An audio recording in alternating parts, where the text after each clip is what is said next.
Apa kabarnya hari ini? Semoga kalian selalu sehat ya. Sebelumnya, perkenalkan, nama saya Karina Putri Adiningsih, peserta Latsar 2022 nomor absen 36, golongan 2, angkatan 4, kelompok 4. Berikut ini adalah biodata narasumber. Beliau bernama Sundani Ningsih SPD, jabatan Kepala Sekolah SDN 2 Karangharjo. Selanjutnya, yuk kita simak wawancara dengan beliau. Assalamualaikum Bu. Waalaikumsalam. Bagaimana kabarnya hari ini? Alhamdulillah hari ini dalam keadaan sehat dan dalam lindungan Tuhan Yang Maha Kuasa. Alhamdulillah. Oke Bu, pada kesempatan kali ini kita akan sedikit berbincang-bincang mengenai apa itu ASN berakhlak. Sebelumnya ASN berakhlak itu adalah dari singkatan berakhlak. Bernya itu adalah berorientasi pelayanan, kemudian akuntabel, kemudian kompeten, harmonis, loyal, adaptif, dan juga kolaboratif. Oke Bu, pada kesempatan kali ini izinkan saya untuk memberikan beberapa pertanyaan mengenai ASN berakhlak. Pertanyaan pertama Bu, mengenai berorientasi pelayanan. Bagaimana menurut Ibu contoh orientasi pelayanan yang telah dilakukan di lingkungan kerja? Saya akan menjawab pertanyaan dari Mbak. Berorientasi pelayanan. Karena lingkungan yang kami tempati itu adalah lingkungan pendidik, maka orientasi pelayanan kami tujukan kepada anak-anak didik kami. Anak-anak didik kami itu dalam satu keluarga yang kami bimbing bersama-sama. Orientasinya adalah meningkatkan prestasi anak didik kami sehingga bisa mencapai hasil yang maksimal. Di samping itu juga meningkatkan rasa kebangsaan yang ada pada diri masing-masing anak didik kami. Kemudian Bu, adakah kendala dalam melakukan berorientasi pelayanan ini di lingkungan jenengan? Kendala itu pasti selalu ada. Baik itu kendala yang dari dalam lingkungan sendiri maupun dari luar lingkungan. Yang akan saya utarakan di sini adalah yang dari dalam lingkungan kami sendiri. Kendalanya adalah anak-anak kami itu kurang dalam penerapan alat peraga, terutama alat peraga 3 dimensi. Minimnya alat peraga 3 dimensi itu membuat kami kesulitan dalam menyampaikan materi yang ingin kita sampaikan. Misalnya penerapan tentang bentuk bumi yang bulat. Kalau kita misalnya mempunyai alat peraga berupa globe yang merupakan alat peraga 3 dimensi, anak muda akan bisa membayangkan. Tapi kita belum mempunyai alat seperti itu. Sehingga untuk menerangkannya kita juga mengalami kesulitan. Oke, selanjutnya kita ke nilai akuntabel. Untuk pertanyaan yang pertama Bu, contoh perilaku akuntabel yang dilaksanakan di lingkungan kerja itu contohnya seperti apa? Untuk akuntabel yang telah dilaksanakan oleh rekan-rekan kami di lingkungan tempat bekerja kami, yaitu dengan menanamkan rasa disiplin. Disiplin itu kita mulai dari diri kita sendiri yang kemudian bisa dijadikan teladan bagi anak-anak didik. Misalnya kita mulai masuk jam 7 pagi, maka sebelum jam 7 pagi kami sudah standby di tempat kerja kami. Bertanggung jawab dalam memberikan materi pembelajaran kepada anak didik. Selanjutnya adalah nilai kompeten. Nah, untuk pertanyaan pertamanya Bu, bagaimana cara Ibu untuk mengembangkan diri? Cara untuk mengembangkan diri itu sebetulnya banyak sekali. Salah satu di antaranya adalah dengan cara ikut diklat atau workshop, baik itu dengan biaya sendiri maupun mungkin biaya dari dinas. Oke, lanjut saja kita pertanyaan berikutnya.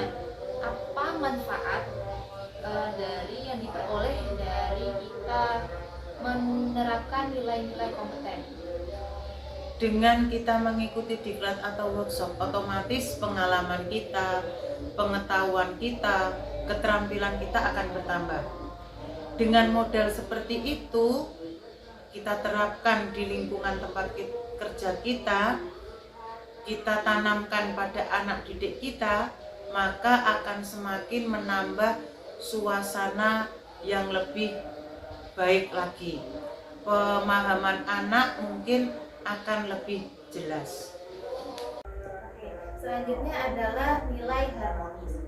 Pertanyaan untuk Ibu, seberapa pentingkah nilai harmonis ini perlu diterapkan dalam lingkungan kerja? Nilai harmoni itu sangat penting dalam lingkungan kerja, karena dengan sikap harmoni itu akan menciptakan keserasian, keselarasan dalam mencapai tujuan yang ingin kita capai bersama.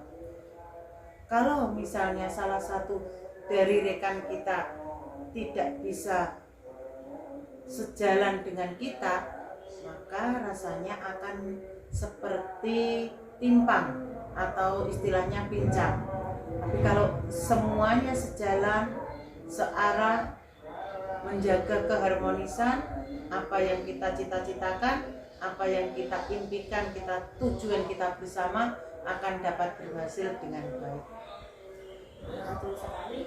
Kemudian nilai yang selanjutnya adalah nilai loyal. Pertanyaannya adalah apa yang Ibu lakukan bila ada rekan kerja Ibu yang tidak menerapkan nilai tersebut?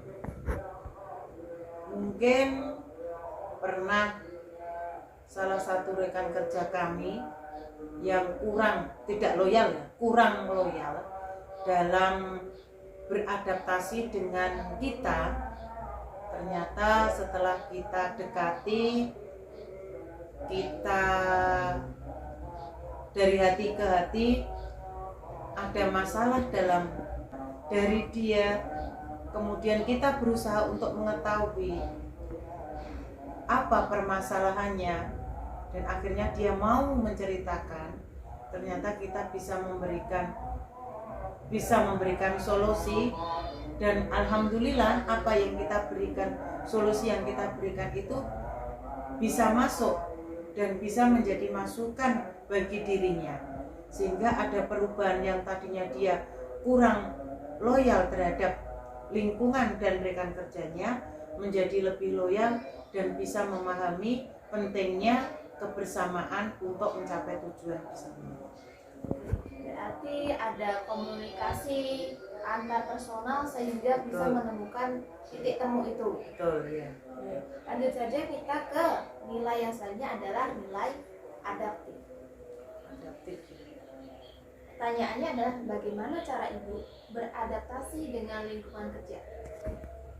Cara kita beradaptasi dengan lingkungan kerja, yang pertama kita agak terbuka, membuka diri dengan rekan kerja kita, dengan lingkungan yang ada.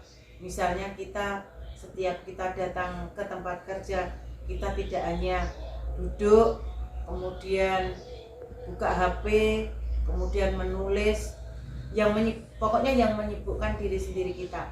Tapi kita berusaha untuk misalnya memberikan senyum, memberikan salam, atau misalnya kita bisa menceritakan apa kejadian yang terjadi pada pada waktu sebelum kita sampai di tempat, sehingga kalau misalnya kita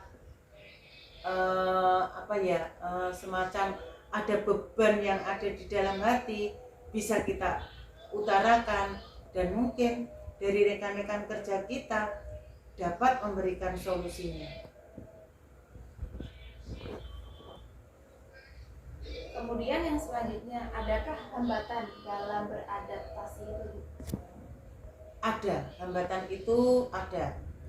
Misalnya sikap kita yang tadinya akan terbuka itu kan tidak semua orang mempunyai sikap yang bisa terbuka. Kadang ada orang yang pendiam, ada orang yang lebih senang dengan mengurung diri, tidak banyak bergaul dengan orang lain.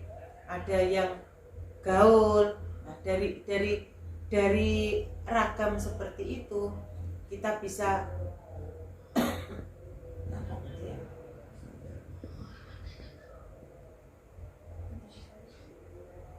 mencari solusi yang mana yang harus kita perbuat. Yang terakhir adalah nilai kolaboratif.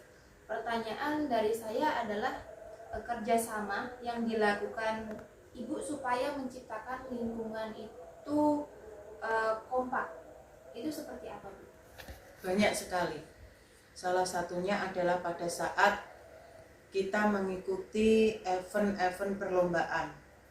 Jadi untuk anak yang akan kita didik itu bukan merupakan tanggung jawab satu guru saja, tapi merupakan tanggung jawab bersama.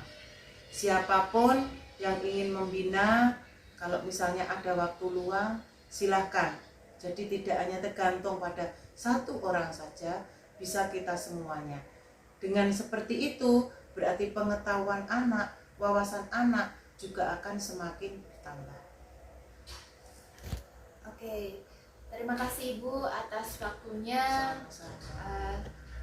Semoga dengan kita lebih sharing-sharing tentang bagaimana di lingkungan kerja Ibu, saya bisa mengambil hikmahnya, bisa mengambil sisi positif apa yang harus saya lakukan untuk nanti kedepannya bekerja.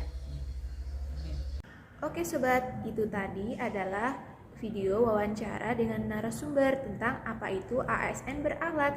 Semoga bermanfaat. Sampai jumpa lagi. Assalamualaikum warahmatullahi wabarakatuh.